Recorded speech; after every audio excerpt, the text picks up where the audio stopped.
महाराज सुने मन लगे ना मेरा बोले मन लगे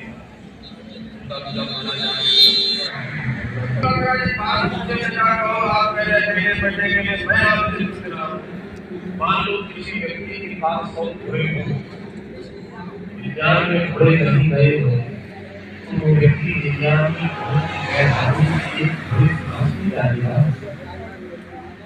बोलो जी मान लो 100 घोड़े हैं, 99 घोड़े कहीं गए हैं, तो 99 घोड़ों की गैरहाजिरी में क्या एक घोड़े को घास नहीं डाली जाएगी? अब तर्क इतना जबरदस्त था कि मुझे बोलना पड़ा। मैंने भी जब बोलना शुरू किया 2-2.5 घंटे तक बोलता रहा, आंखें बंद किए हुए। श्रोता बेचारा अकेले बैठा बैठा कथा में सराबोर तो नहीं हुआ, बोर जरूर हो गए।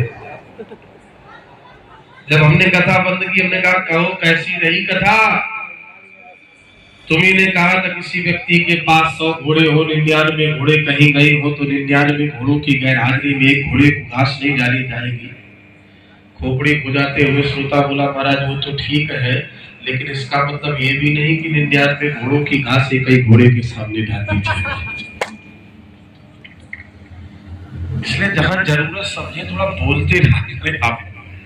और मैं निवेदन करूंगा आयोजक परिवार से, कल ये माइक थोड़ा ठीक कराया जाए, ये बक्से से बढ़ाई जाए आसपास, एकदम पांडाल में बिल्कुल बैकअप नहीं मिल रहा है।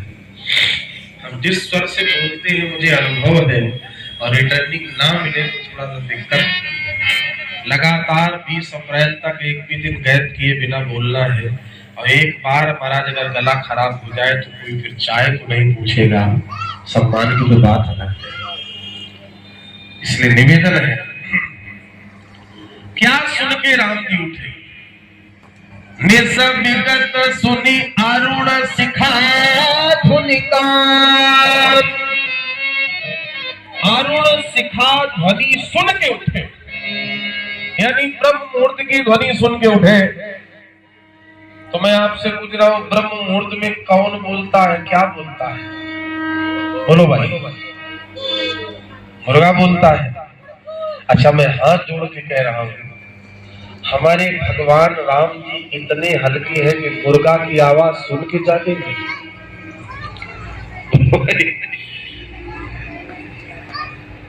हमारे राम जी, हमारा ब्रह्म इतना हल्का है कि मुर्गे की बात सुन के जागेगा, ऐसा अर्थ नहीं होगा साहब। अरुण शिखा ध्वनि कान, अरुण माने लालिमा, शिखा माने पताका, और ध्वनि। मां तुम प्रयाग में लगा था, आप लोग गए होंगे स्नान करने महाराज। जिन नागा साधुओं ने कभी धुनी तपी हो, उनकी जटाओं की अंतिम भाग को देखना, अंतिम शिखा को देखना तो लाल होगी। महात्माओं की जटाएं महाराज काली नहीं मिलेंगी, लाल मिलेंगी। क्यों? जिस समय वो सिर पे कपड़ रख के धुनी तपते हैं तो ताप के प्रभाव से वो लाल होगी। और ऐसे तपस्वी जटाजूड़धारी महात्मा जनकपुर में आए हुए हैं, और सवेरे स्नानोपरांत जिस समय वो जटाजूड़धारी महात्मा भगवान का नाम लेके स्वस्ति वाचन करने लगे, तो बस उसी स्वस्ति वाचन को सुन के भगवान श्री राम जी जाग गए। हमारे भगवान वेदन ध्वनि सुन के जागते हैं, मुर्गे की आवाज सुन के राम जी नहीं जागेंगे। अरुण शिखा ध्वनि कान, एक अर्थ ये भी है, अरुण शिखा, शिखा माने पताका, अरुण माने लाल। जनकपुर के मंदिरों की लाल लाल जो पताकाएं हैं, वो पताका वो मंदिर के पुजारी सवेरे सवेरे ब्रह्म मुहूर्त में आके महाराज भगवान के पट खोले, और जिस समय गरुड़ घंट हिलाया तो गरुड़ घंट की आवाज सुन के, स्वस्ति वाचन सुन के महाराज भगवान जाग। अरुण शिखा ध्वनि कान, गुरुते पहिले जगतपति जागे राम सुजान। सकल सोच करि राम नहाए नित निवाहि गुरहि शिर नाए। अब राम जी के मन में इच्छा है कि पुष्पवाटिका जाए हम, तो श्री गुरु जी से आदेश लेके श्री राम जी महाराज चल। समय जान गुरु आयस पाई और लेन प्रसून चले दो भाई। ब्रह्म शक्ति का ये प्रथम मिलन है, सती और शाश्वत का ये प्रथम मिलन है, श्री सीता और श्री राम जी का भी ये प्रथम मिलन है। समय जान गुरु आयुष पाई, उधर से श्री जानकी जी आई। तेही अवसर सीता तह आई और गिरिजा पूजन जननी पठाई। श्री राम जी कहाँ गए? भूप बाग पर देखिए जाई, जहां बसंत ऋतु रहील भाई।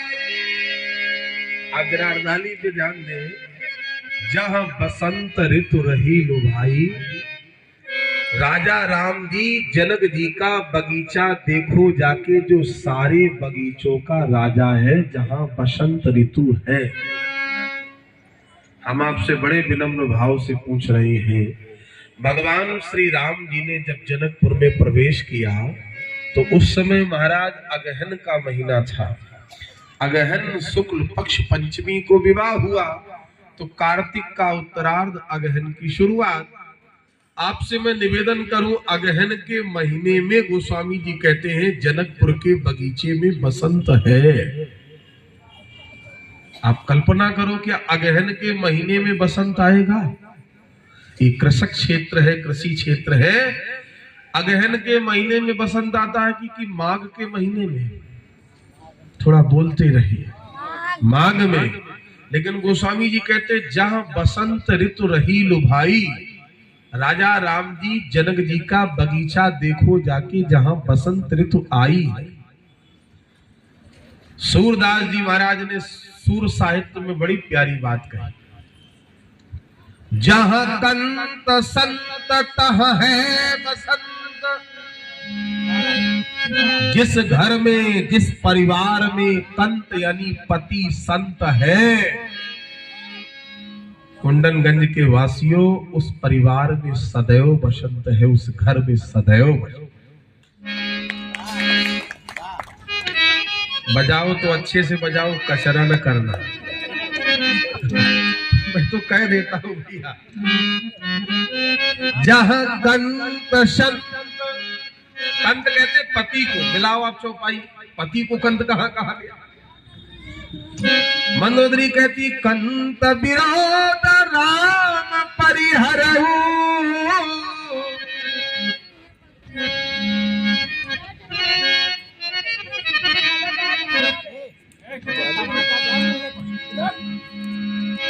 प्रजा समेत राजपुर करहु। कंत कहते हैं पति को। जिस घर में, जिस नगर में, जिस परिवार में पति का स्वभाव संत है, एक बात और हाथ जोड़ के कह रहा हूं, संत स्वरूप के साथ साथ संत स्वभाव का भी नाम है। मैं बड़े विनम्र भाव से कह रहा हूं, जिस व्यक्ति ने अपने जीवन में समस्त बुराइयों का अंत कर लिया हो, वही सच्चा संत है, वही सच्चा संत है। वो गेरुआ वस्त्र पहने तब भी संत है, वो पैंट शर्ट पहने तब भी संत। संत स्वरूप के साथ साथ स्वभाव का भी नाम है। जहां कंत संत तहां है बसंत। और जनकपुर के लोग महाराज कैसे हैं? पुर नर नारी सुभग सुचि संता, धर्म धीर ज्ञानी गुणवंता। जनकपुर के पति लोग जितने लोग हैं महाराज, संता सुपरलेटिव डिग्री। ये सारे लोग संत हैं। तो जनकपुर में जब सारे पति संत हैं तो ईमानदारी से हृदय पे हाथ रख के विचार करना, बसंत को बुलाने की जरूरत पड़ेगी कि बसंत अपने आप आ जाएगा? बोलो भाई। और भाव सुनो, एक बार ऋतुओं का राजा बसंत समस्त भूमंडल में घूमते घूमते, आकाश मंडल में घूमते घूमते, महाराज जब जनक जी के बगीचे में पहुंचा तो जनक जी का बगीचा उसको इतना अच्छा लगा कि इंद्र का नंदन कानन वन भी उतना प्यारा नहीं लगा, रावण का अशोक वन भी उतना प्यारा नहीं लगा, कुबेर का चैत्र रथ वन भी उतना प्यारा नहीं लगा जितना जनक जी का बगीचा लगा। और जब जनक जी के बगीचे में बसंत ने प्रवेश किया तो दोबारा बसंत वहां से निकल के गया ही नहीं। और जब गया ही नहीं तो महाराज चाहे अगहन का महीना हो, चाहे जेठ का महीना हो, चाहे माघ का महीना हो, जब बसंत हमेशा है तो वहां बसंत सदैव रहेगा महाराज। वहां बसंत को आने की जरूरत नहीं है। इसीलिए गोस्वामी जी ने ये नहीं लिखा जहां बसंत ऋतु रही सुहाई। अच्छे लोग बैठे, सुहाई नहीं लिखा, ये लिख सकते थे जहां बसंत ऋतु रही है आई। आई नहीं लिखा, ये भी लिख सकते थे जहां बसंत ऋतु रही है छाई।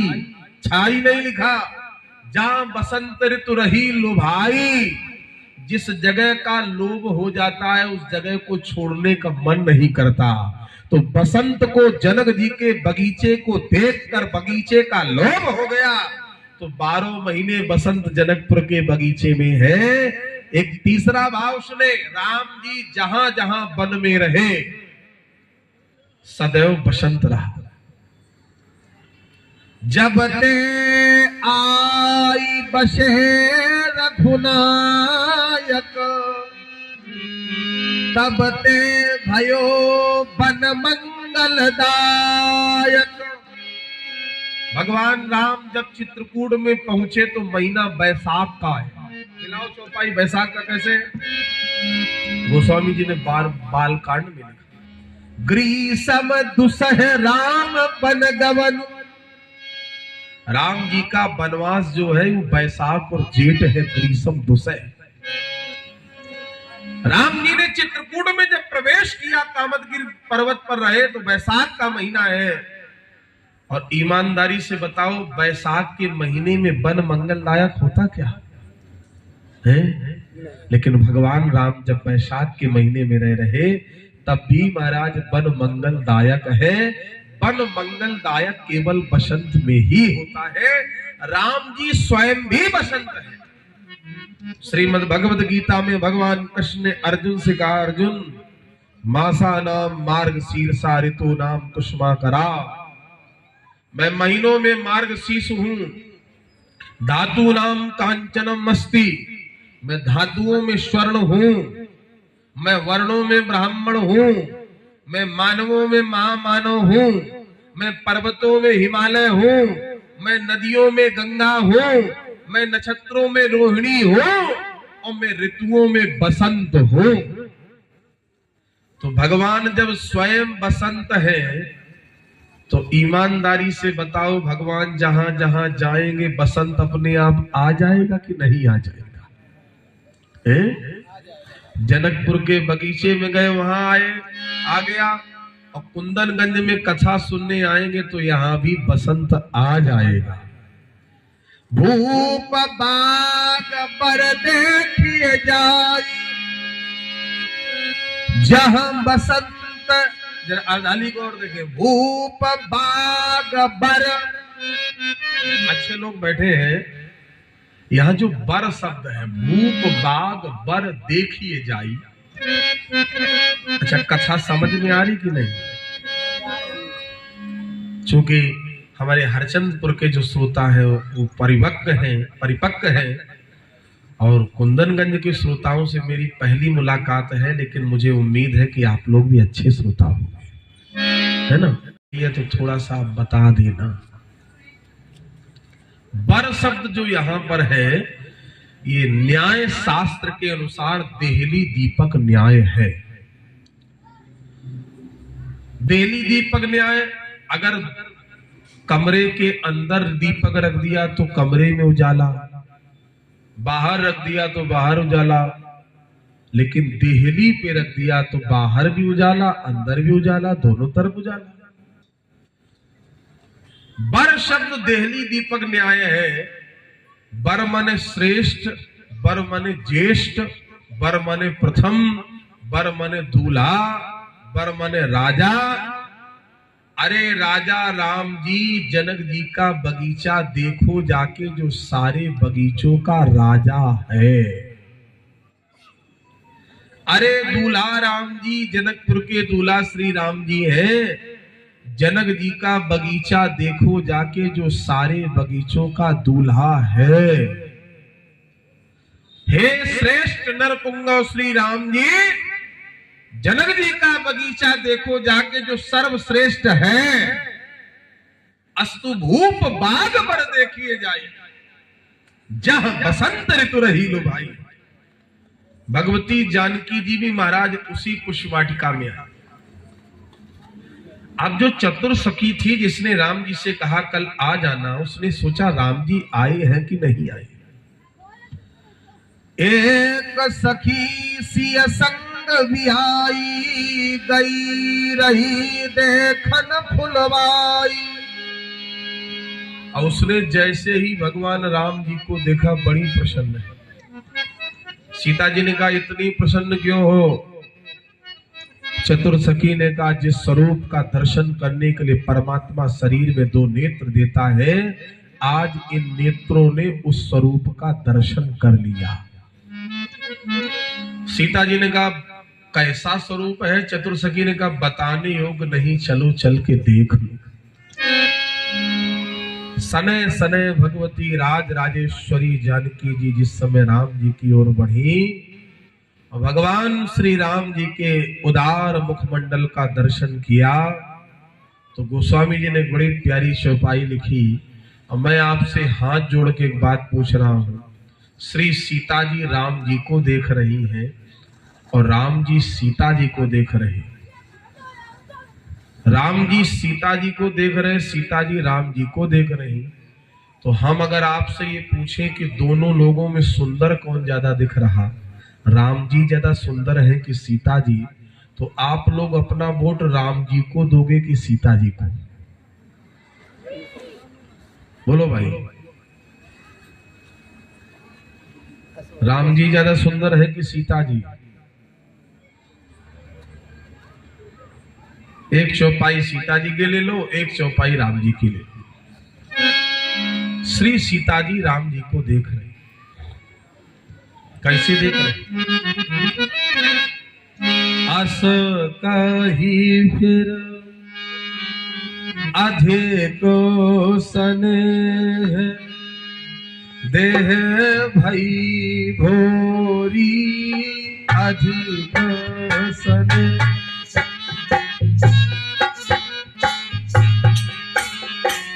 अधिक स्नेह देह भई भोरी, शरद शशिय जनुचितव चकोरी। श्री सीता जी जब राम जी को देख रही तो ऐसे देख रही, ऐसे देख रही जैसे शरद पूर्णिमा के चंद्रमा को चकोरी देखती है। तो राम जी का मुखमंडल क्या है? शरद पूर्णिमा का चंद्रमा। सीता जी क्या है? चकोरी। लेकिन राम जी ने जब सीता जी को देखा तो गोस्वामी जी ने उपमा में कंजूसी कर दी, कलम चलाने में कंजूसी की है। अस कई फिर चितय तहियोरा, असिया मुख शशि भय नयन चकोरा। जब राम जी सीता जी को देख रहे तो ऐसे देख रहे, ऐसे देख रहे जैसे सामान चंद्रमा को चकोर देखता है। तो सीता जी का मुखमंडल है शरद पूर्णिमा का चंद्रमा, और राम जी का मुखमंडल है शरद पूर्णिमा का चंद्रमा, और सीता जी का मुखमंडल है शामान चंद्रमा। तो हम आपसे पूछना चाह रहे हैं, राम जी अगर शरद पूर्णिमा के चंद्रमा है और सीता जी सामान चंद्रमा है, तो ईमानदारी से बताओ सामान चंद्रमा ज्यादा सुंदर होता कि शरद पूर्णिमा का चंद्रमा? सबसे ज्यादा सुंदर चांदनी रात शरद पूर्णिमा की और सबसे ज्यादा अंधेरी रात दीपावली की। श्री राम जी शरद पूर्णिमा के चंद्रमा है, शरद ससे जन चितौ चकोरी, और राम जी श्री जानकी जी सामान चंद्रमा है। तो अगर शरद पूर्णिमा का चंद्रमा सामान चंद्रमा से ज्यादा सुंदर है, तो राम जी ज्यादा सुंदर हुए कि सीता जी? राम जी? अरे नहीं महाराज, सीता जी के सामने तो राम जी की सुंदरता टिक ही नहीं सकती। गोस्वामी जी ने जो उपमा अलंकार का प्रयोग किया, तो बहुत ध्यान से सुनना आप लोग, गंभीरता से कथा सुन रहे हो। भाव में बहुत कम सुनाता हूं, आज आपको सुना रहा हूं। श्री राम जी सुंदरता की एक सीमा है। कितने सुंदर है? अयोध्या वालों ने जब राम जी को देखा और चित्रकूट वालों ने राम जी को देखा, तो श्री राम जी महाराज की सुंदरता का बखान करते हुए अयोध्या वाले क्या कहते? भगवान के श्री अंग पर पीत वस्त्र है, रेशमी राजसी वस्त्र है, पांवों में चांदी की पादुकाएं हैं, कमर में स्वर्ण की करधनी है, दोनों कंधों पर दुशाला पड़ा है, मस्तक पर मुकुट है स्वर्ण का, गले में महाराज मणियों की माला है, वक्ष स्थल पर भृगुलता है। ये दृश्य जब श्री अयोध्या के लोगों ने देखा तो कलम चल पड़े। करीमज्जन प्रभु भूषण साजे, और अंग अनंग देख सतलाजे। भगवान श्री राम जी के राजसी स्वरूप का दर्शन करके सैकड़ों कामदेव लजा गए, लेकिन चित्रकूट वालों ने जब राम जी को देखा तो साहब कलम तोड़ दी गोस्वामी जी ने। भगवान के पांव में बड़ी बड़ी बीमारियां हैं, कमर में शीशम के वृक्ष की छाल का वस्त्र है। आपसे मैं निवेदन करूं, शीश पर जटाओं का मुकुट है, कंधे पर एक धनुष टंगा हुआ है, भगवान के ओठों पर मोटी मोटी पपड़ियां हैं। ये जब दृश्य चित्रकूट के लोगों ने देखा तो उनके हृदय की वेदना बोल उठी। कोटि मनोज लजावन हारे, असुमुख काहू को आही पूछने का तरीका भी आप देखो, ये बांदा जिले की भाषा है, को आही। चलो भाई, को आही। गोस्वामी जी ने, मैंने काउंटिंग की है, गोस्वामी जी ने महाराज अमर कोश, धनंजय कोश में इन भाषाओं का एक शब्द के कई कई अर्थ है। लगभग 72-73 भाषाओं का प्रयोग रामचरितमानस में किया है। कथा चल रही, बांदा जिले से राम जी गुजर रहे, तो ग्राम मधुटी भी करें, को आही तुम्हारे, करोड़ों करोड़ों करोड़ों कामदेव को लजाने वाले ये आपके कौन है, ये बताओ भगवती। तो श्री राम जी की सुंदरता की एक सीमा है। राम जी इतने सुंदर है कि राम जी की सुंदरता के आगे करोड़ों करोड़ों कामदेव लजा जाएंगे। लेकिन जब सीता जी की सुंदरता की बात आई तो गोस्वामी जी ने कहा कोई उपमा ही नहीं। सुंदरता मर्याद भवानी। एक भाव और सुने, सुंदरता का समुद्र है और सुंदरता के समुद्र से महाराज ब्रह्मा जी ने एक बूंद केवल सुंदरता निकाली और उस एक बूंद सुंदरता से सारे संसार को सुंदर बनाया, उसी संसार में राम जी भी आ गए और शेष जो सुंदरता की अथाह जल राशि बची, उस सुंदरता की जल राशि से ब्रह्मा जी ने भगवती जानकी को सुंदर बनाया। अब बताओ, राम जी ज्यादा सुंदर हुए कि सीता जी? सीता जी। और आगे बढ़ जाओ महाराज, गोस्वामी जी ने बालकांड में एक मंथन किया है। 2 बार गोस्वामी जी ने समुद्र मंथन किया रामचरितमानस। पहला भगवती जानकी जी के समान सुंदर देवी पाने के लिए मंथन किया। दूसरा, प्रेम अमी मंदर विरह भरत पयोध गभीर मत प्रकटे सुरसाद हित कृपा सिंधु रघुवीर। प्यारे, पहला जो मंथन है वो भगवती जानकी जी के लिए है। मान लो कुंदनगंज के कुछ लोग चले और भगवती जानकी जी के जैसी सदृश भगवती पाने के लिए महाराज गोस्वामी तुलसीदास जी से कहा, ये बताओ सीता जी की सुंदरता की कोई बराबरी कर सकता इस धरती पर? गोस्वामी जी ने कहा कोई नहीं कर सकता। कुंदनगंज के लोगों ने कहा है सुंदर कौन? बोले सरस्वती बड़ी सुंदर है। गोस्वामी तुलसीदास जी ने कहा भैया, जो सरस्वती सदैव दूसरों के मुख में बैठकर शुभ अशुभ बोला करती हो, वो सरस्वती सदैव मौन रहने वाली सीता की सुंदरता की बराबरी कभी नहीं कर सकती है। वो सरस्वती कभी नहीं कर सकती।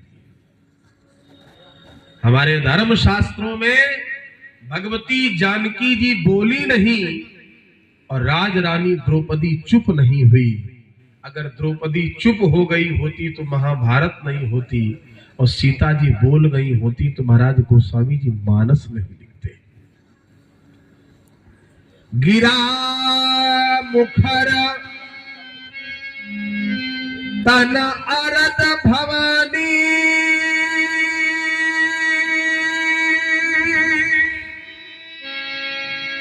लोगों ने कहा गोस्वामी तुलसीदास जी, पार्वती जी सीता जी की सुंदरता की बराबरी कर सकती है। गोस्वामी जी ने कहा कभी नहीं कर पाएंगे। क्यों? तन अर्ध भवानी, अर्ध नारीश्वर में आधा शरीर श्री शंकर जी का, आधा पार्वती का, और जिनका स्वरूप ही आधा हो भगवती सीता के स्वरूप की सुंदरता की बराबरी क्या करे? तो लोगों ने कहा कामदेव की पत्नी रति बड़ी सुंदर है, रति सीता जी की बराबरी कर लेगी? गोस्वामी जी ने कहा रति भी नहीं कर सकती। क्यों? रति अति दुखित अतनुपति जानी, रति अपने पति कामदेव के वियोग में दुखी है, इसलिए रति भी बराबरी नहीं कर सकती है।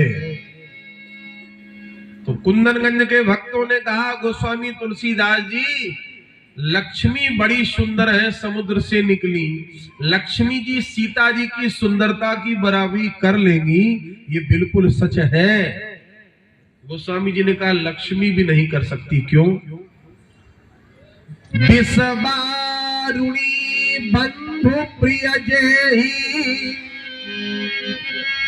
समुद्र से महाराज जहर भी निकला, समुद्र से लक्ष्मी भी निकली, समुद्र से शराब भी निकली। तो एक गर्भ से जन्म लेने के कारण ये मदिरा, ये जहर भगवती लक्ष्मी के भाई और बहन है, और जिसके भाई बहन शराब और जहर हो, सीता जी की सुंदरता की बराबरी क्या करे? तो भक्तों ने कहा महाराज भगवती जानकी जैसी सुंदर देवी को पाना है तो क्या करना पड़ेगा? गोस्वामी जी ने कहा मंथन करो। किसका? बोले समुद्र का। तो भक्तों ने कहा चलो समुद्र मथा जाए। बोले वो समुद्र नहीं, फिर कौन सा? खारे समुद्र को मथने से लक्ष्मी को तो पाया जा सकता है, लेकिन सीता को पाना है तो महाराज अमृत का समुद्र बनाना पड़ेगा, उसका मंथन करो। तो भक्तों ने कहा अमृत का समुद्र मान लो बना लिया। मंथन करने के लिए महाराज मंदराचल की मथानी थी, वहां मथानी कौन बनेगा? वहां वासुकी नाग की रस्सी थी, रस्सी कौन बनेगा? उस मथानी को रोका तब भगवान नारायण ने कच्छपा अवतार लेकर अपनी पीठ पर महाराज कच्छप कौन बनेगा? और मथा तो देवताओं दैत्यों ने कौन मथेगा? गोस्वामी जी ने कहा मैं एक एक करके बताते जा रहा हूं, ये यत्न कर लो, सीता के समान सुंदर देवी को प्राप्त कर लो।